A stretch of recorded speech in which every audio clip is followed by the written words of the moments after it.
بسم اللہ الرحمن الرحیم۔ باب من الایمان ان یحب لاخیہ ما یحب لنفسہ۔ باب ہے، ایمان میں سے ہے ان یحب لاخیہ ما یحب لنفسہ، کہ آدمی اپنے بھائی کے لیے بھی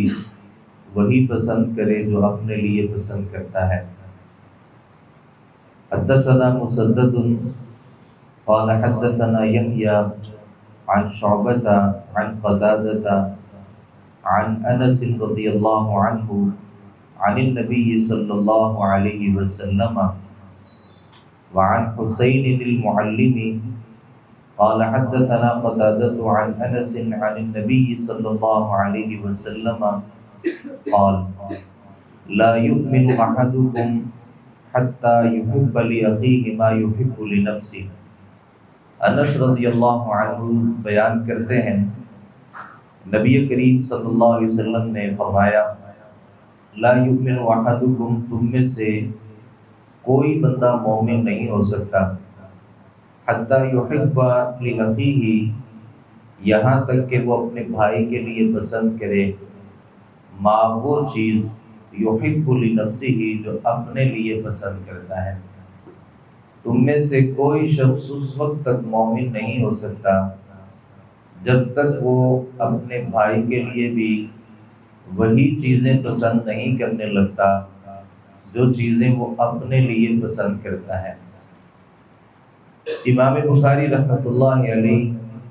بتانا یہ چاہتے ہیں کہ یہاں ایمان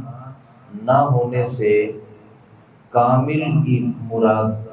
مومن مراد ہے، یعنی جو بندہ اپنے بھائی کے لیے وہ چیزیں پسند نہیں کرتا جو اپنے لیے پسند کرتا ہے، اس کا مطلب یہ ہے کہ وہ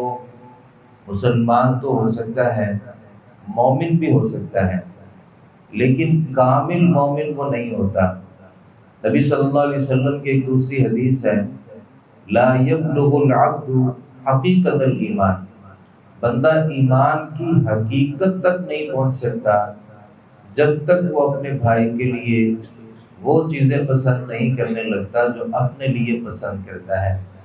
یہاں ایک بات سمجھنے کی ضرورت ہے کہ یہ تو ہو ہی نہیں سکتا کہ ایک ہی چیز ہو اور عین وہ میں اپنے لیے بھی پسند کروں، اپنے بھائی کے لیے بھی پسند کروں۔ ظاہر ہے وہ چیز تو ایک ہے نا، اب اس ایک چیز میں دو پسندیدگیاں شامل ہو جائیں، ایک یہ کہ میں اپنے لیے اور اپنے بھائی کے لیے، یہ ممکن نہیں ہے۔ اس کا مطلب اور اس کی مراد یہ ہے کہ جیسی چیز میں اپنے لیے پسند کرتا ہوں نا، ویسی ہی چیز اپنے بھائی کے لیے بھی پسند جب تک نہیں کر لیتا تب تک میرے دل میں ایمان جمع نہیں ہو سکتا۔ ہمارے معاشرے میں بہت سی ایسی خامیاں ہیں، بہت سی ایسی خرابیاں ہیں، اگر اس روایت کو اپنے سامنے رکھ لیا جائے تو وہ تمام کی تمام خامیاں دور ہو سکتی ہیں اور تمام کی تمام خرابیاں ہماری زندگی سے نکل سکتی ہیں۔ مثال کے طور پہ کوئی بندہ یہ نہیں چاہتا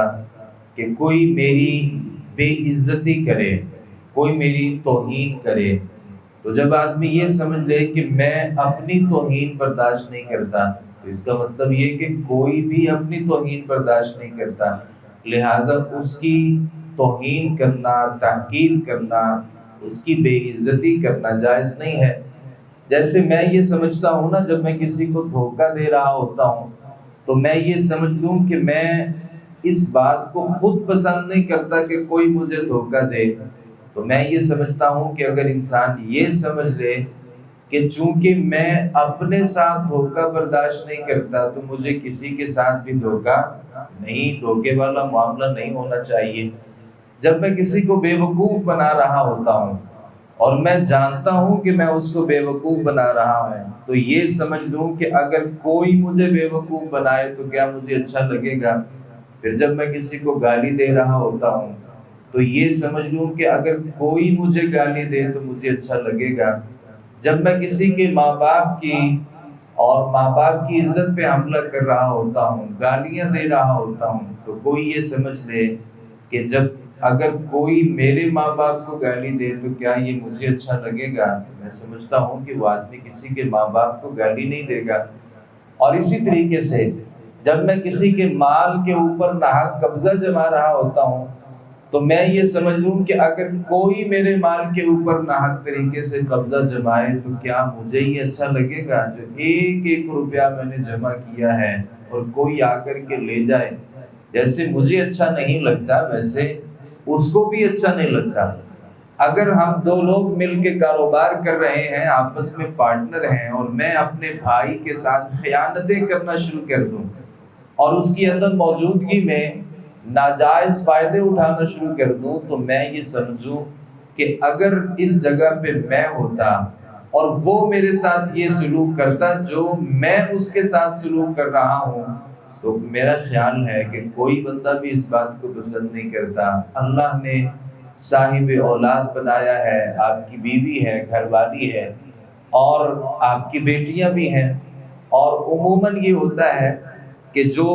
بیٹی ہوتی ہے اس کے بارے میں تو رویہ نرم ہوتا ہے، لیکن جو کسی کے بیٹی آپ کے گھر میں بیوی یا بہو کی صورت میں ہوتی ہے، اس کے ساتھ وہ سلوک نہیں رکھا جاتا جو آپ اپنی بیٹیوں کے بارے میں چاہتے ہیں۔ تو اگر یہ سمجھیں کہ اگر وہ میری بیٹی ہے تو یہ بھی تو کسی کی بیٹی ہے، اگر یہ سمجھ لیا جائے تو میں سمجھتا ہوں معاشرے میں بہت سی ایسی خامیاں ہیں، بہت سی ایسی خرابیاں ہیں جو جڑ سے ختم ہو جائیں۔ تو اپنی زندگی میں اس اصول کو لائیے، جو میں اپنے لیے پسند کرتا ہوں، جو میں اپنے لیے پسند کرتا ہوں وہ اپنے بھائی کے لیے پسند کر لوں۔ اللہ رب العالمین نے قرآن مجید میں اس بات کا تذکرہ کیا ہے، تِلْكَ الدَّارُ الْآخِرَةُ نَجْعَلُهَا لِلَّذِينَ لَا يُرِيدُونَ عُلُوًّا فِي الْأَرْضِ وَلَا فَسَادًا۔ یہ آخری گھر ہم ان لوگوں کے لیے بناتے ہیں جو نہ زمین میں کسی طرح اونچا ہونے کا ارادہ کرتے ہیں اور نہ ہی فساد برپا کرنے کا ارادہ کرتے ہیں۔ تو میں جب یہ سمجھتا ہوں نا کہ میں اونچا ہو جاؤں اور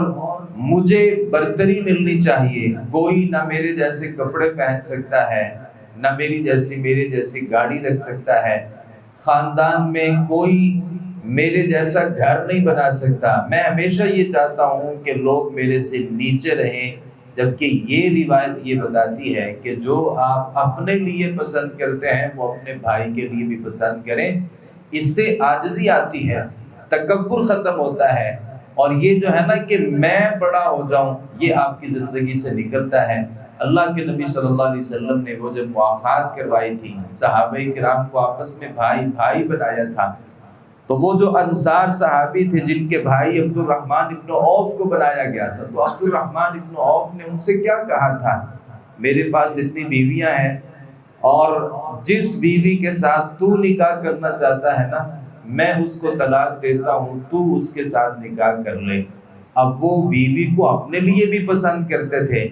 لیکن اپنے بھائی کے لیے جذبہ کیا تھا؟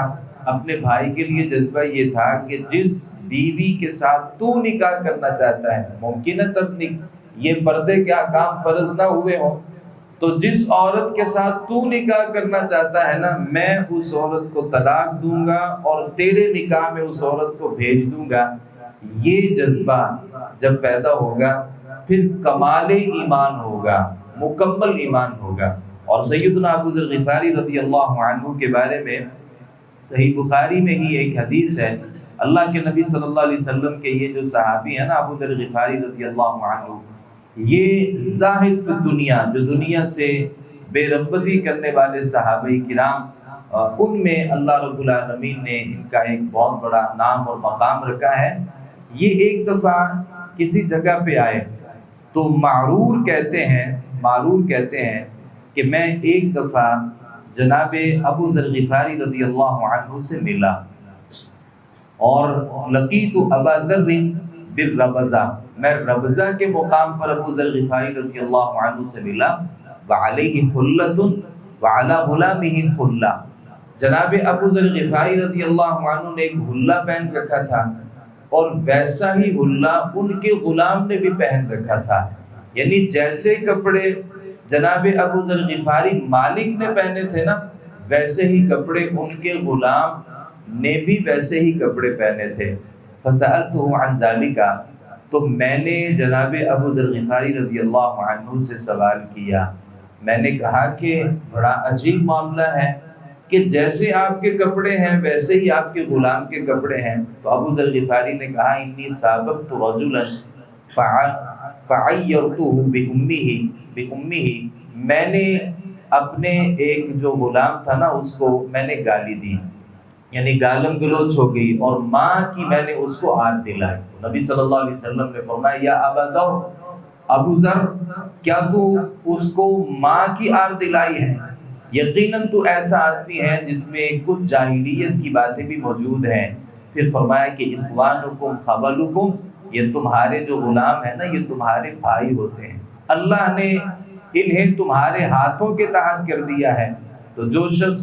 جس کا بھائی اس کے ہاتھوں کے تحت ہو تو اسے اس میں سے کھلائے جو خود کھاتا ہے، اور اس میں سے پہنائے جو وہ خود پہنتا ہے، اور ان کو تکلیف نہ دے، اور اگر کوئی تکلیف دہ کام ہو تو ان کے ساتھ ان کی مدد بھی کرے۔ تو نبی صلی اللہ علیہ وسلم نے فرمایا کہ مالک جو ہے نا جو خود کھاتا ہے وہ اپنے غلاموں کو بھی کھلائے گا، جو خود پہنتا ہے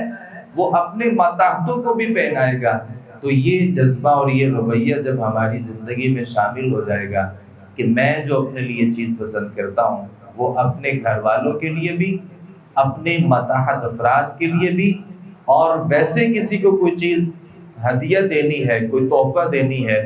تو ایسی چیز تحفہ دی جائے جس سے میں اپنی ذات کے لیے بھی پسند کرتا ہوں۔ تو اگر یہ چیز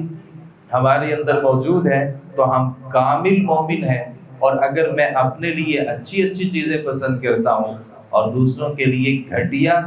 اور گندی اور ردی چیزیں پسند کرتا ہوں تو پھر میرا ایمان مکمل نہیں ہے۔ اللہ تعالیٰ سے دعا ہے صحیح معنوں میں حدیث کو سمجھنے، اس پر عمل پیرا ہونے کی توفیق عطا فرمائے۔ وما علینا الا البلاغ المبین۔